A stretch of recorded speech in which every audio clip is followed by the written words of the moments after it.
দেশ এবং প্রবাস থেকে যে সমস্ত বন্ধুরা আজকের পর্বের সঙ্গে যুক্ত হয়েছেন সবাইকে ঈদের শুভেচ্ছা জানিয়ে শুরু করছি তুফানি তাণ্ডব। শাকিব খান মেগাস্টার, বাংলাদেশের মেগাস্টার শাকিব খানের তুফান চলছে আর তার তাণ্ডবও আপনারা দেখতে পাচ্ছেন সিনেমা হলগুলোর কি অবস্থা। কোনো সিনেমা হলেই 3-4 দিনের কোনো টিকিট নেই, অগ্রিম টিকিট সব বুকিং হয়ে গেছে। যারা যে সমস্ত সাকিবিয়ান হেটার্স আছে, যেসব সাকিবকে যারা ঘৃণা করেন বা দেখতে পারেন না, পছন্দ করেন না, তারা বলেছিল, শাকিব খান একটি গল্প করেছিল যে একটি ছেলে, সে গ্রামে থাকে, সে খুব লেখাপড়া করে, তো সবাই বলে লেখাপড়া করে কি হবে, সে কোনো কিছু করতে পারবে না, কিন্তু সে একের পর এক সমস্ত কিছু পাশ দিচ্ছিল এবং পাশ দেওয়ার পর সে যখন বিএ পাশ করে গেল, তখন সেই পাড়া প্রতিবেশী যারা তাকে পছন্দ করতো না, তখনও তারা বলছিল যে পাশ করলে কি হবে, চাকরি সে পাবে না। কিন্তু সে যখন চাকরি পেয়ে গেল তখন বলছিল যে সে যতই চাকরি পাক বেতন সে পাবে না। এরকমই হচ্ছে ব্যাপার। শাকিব খান কিন্তু সংবাদ সম্মেলনে এই কথাটি বলেছিল, তাকে যারা অপছন্দ করেন তারা কোনোদিনও তাকে পছন্দ করবেন না, সেটি এই কথাটি বলছিল। কিন্তু এখন দেখতে পাচ্ছেন, আমি আজকে দেখতে পেলাম যে আমাদের প্রতিমন্ত্রী জুনায়েদ আহমেদ পলক, তিনিও কিন্তু শাকিব খানের তুফান দেখতে গেছেন। তুফান দেখে তিনি অসাধারণ প্রশংসা করেছেন এবং প্রশংসা করে তিনি বলেছেন যে শাকিব খানকে দেখে মনে হয়নি তিনি বাংলা কোনো সিনেমা দেখছেন। এই তুফান দেখে, প্রথম থেকে শেষ পর্যন্ত তুফান দেখে তার একবারও মনে হয়নি, এবং বলেছেন শাকিব খান বাংলাদেশের মেগা স্টার। এই মেগা স্টার বাংলা সিনেমাকে অনেক দূর এগিয়ে নিয়ে যাচ্ছে। এবং জুনায়েদ আহমেদ পলক, তিনি আইসিটি প্রতিমন্ত্রী, তিনি এবং তার পরিবারের বলছেন, আমরা 3 প্রজন্ম এসেছি এই সিনেমা দেখতে। তার স্ত্রী গেছে, সন্তান গেছে, সবাই মিলে তুফান দেখতে গেছেন এবং শাকিব খানকে, রায়হান রাফিকে প্রশংসায় ভরিয়ে দিয়েছেন, এবং চঞ্চল চৌধুরী তো আছেই। তো এই তুফান যারা এখনও দেখেননি তারা তো দেখতে পাচ্ছেন, শেষ 2 মিনিটের যে টুইস্ট অসাধারণ। তারা দেখলে ইতিমধ্যে বুঝে ফেলেছেন, যারা চিন্তা করছিলেন যে তুফানের পার্ট 2 কি আসবে, এখন কি চিন্তা করছেন, যারা দেখেছেন তারা কি মনে করছেন, তুফানের পার্ট 2 কি সত্যি আসবে, কি মনে করছেন আপনারা? যে সমস্ত সাকিবিয়ানরা আছেন তারা ইতিমধ্যে জানেন যে কি টুইস্ট। যারা এই সিনেমাটি দেখেছেন, শেষ 2 মিনিটের যে টুইস্ট, যারা 2 মিনিট না দেখে সিনেমা হল থেকে বের হয়ে এসেছেন, তারা এই টুইস্ট বুঝতে পারবেন না। পার্ট 2 আসছে এবং পার্ট 2তে চঞ্চল চৌধুরী এবং শাকিব খানকে আমরা দেখতে পাবো শেয়ানে দুজনের লড়াই। এবং এই সিনেমাতে আমরা ভেবেছিলাম যিশু সেনগুপ্ত পার্ট 1-এ আছেন। আমরা এটা নিয়ে অনেক রকমের ভিডিও করেছিলাম যে যিশু সেনগুপ্ত হয়তো পার্ট 1-এ আছে এবং আমরা দেখতে পাবো। কিন্তু যারা সিনেমা দেখে ফেলেছেন ইতিমধ্যে, দেখতে পেয়েছি চঞ্চল চৌধুরী হচ্ছে মেন ভিলেন।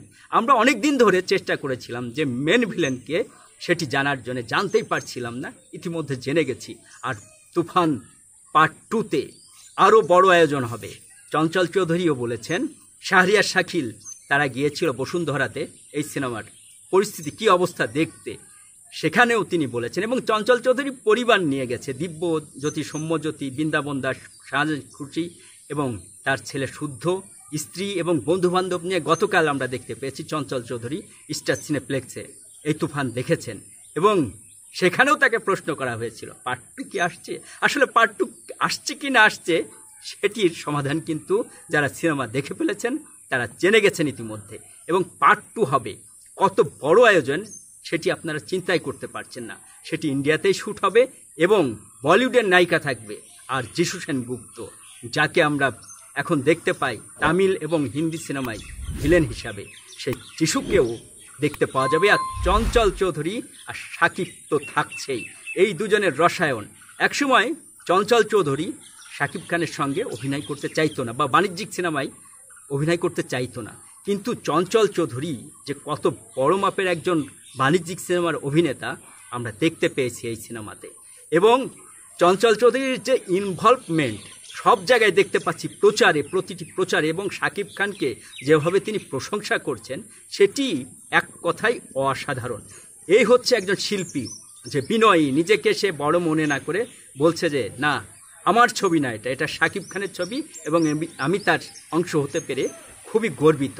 এটি হচ্ছে একজন বড় শিল্পীর বিনয় এবং চঞ্চল চৌধুরী এবং শাকিব খানের যে রসায়ন জমে উঠেছে, আপনারা যারা দেখতে পেয়েছেন, পার্ট 2-তে আরও ভয়ঙ্কর অবস্থা দেখা যাবে এবং পার্ট 2 আগামী কুরবানি ঈদে আবার দেখতে পাবো।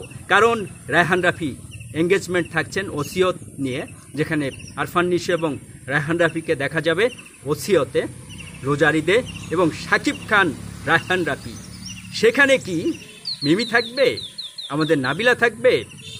আমার মনে হচ্ছে আমরা যতটুকু জানতে পেরেছি বিশ্বস্ত সূত্রে, এখানে আরও বিরাট বড় আয়োজন থাকবে।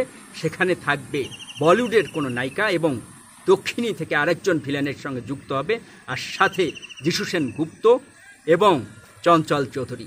সব কিছু মিলে পার্ট 2 হবে আরও ধামাকাদার, আরও মশলাদার। সেই সিনেমা দেখার জন্যে আমরা যারা সাকিবিয়ান আছি প্রত্যেককে অপেক্ষা করে আছি এবং সেই সিনেমাটি অবশ্যই দেখব। আর এই যে শাকিব খান বলেছিল যে 100 কোটির ক্লাব, ইতিমধ্যে আমরা দেখতে পাচ্ছি যে তুফানের যে তাণ্ডব চলছে, হয়তো 100 কোটি হবে না, সারা বিশ্বে 28 তারিখে মুক্তি পাবে, কলকাতায় মুক্তি পাবে, আর হিন্দিতে ডাব করে এই সিনেমা মুক্তি পাবে। আর পার্ট 2 হবে প্যান ইন্ডিয়া মুভি, সেটি শুধু হিন্দি নয়, তামিল, তেলেগু, মালায়ালাম সমস্ত ভাষায় ডাবিং হবে সেই সিনেমা এবং সারা বিশ্ব থেকে আমার মনে হয় পার্ট 2 100 কোটির ক্লাবে পৌঁছাবে। শাকিব খান যে স্বপ্ন দেখেন যে সারা পৃথিবী থেকে একদিন ঘুম থেকে সে উঠে জেগে দেখবে যে সারা পৃথিবীর বক্স অফিস থেকে তার কাছে ফোন আসছে যে সব জায়গায় হাউসফুল এবং বিগ অ্যামাউন্টের কালেকশন হচ্ছে, এবং শাকিব খানের হাত ধরেই বাংলা চলচ্চিত্র একদিন ঠিক 100 কোটির ক্লাবে প্রবেশ করবে, সেটি নিশ্চিত করে বলা যায়। এবং সেটি প্রথম পার্ট দিয়ে হচ্ছে না, তবে আমার যা মনে হচ্ছে 50 কোটির ক্লাবে প্রথম পার্ট একটি ইতিহাস গড়বে। প্রিয়তমাকে ছাড়িয়ে যাবে এই তুফান এবং পার্ট 2-তে আমরা দেখতে পাবো নিশ্চিত করেই। সেই আশাতে আছি যে শাকিব খানের 100 কোটির যে ক্লাবের যে প্রবেশের স্বপ্ন বাংলা সিনেমার প্রথমবারে সেটি পূরণ হবে।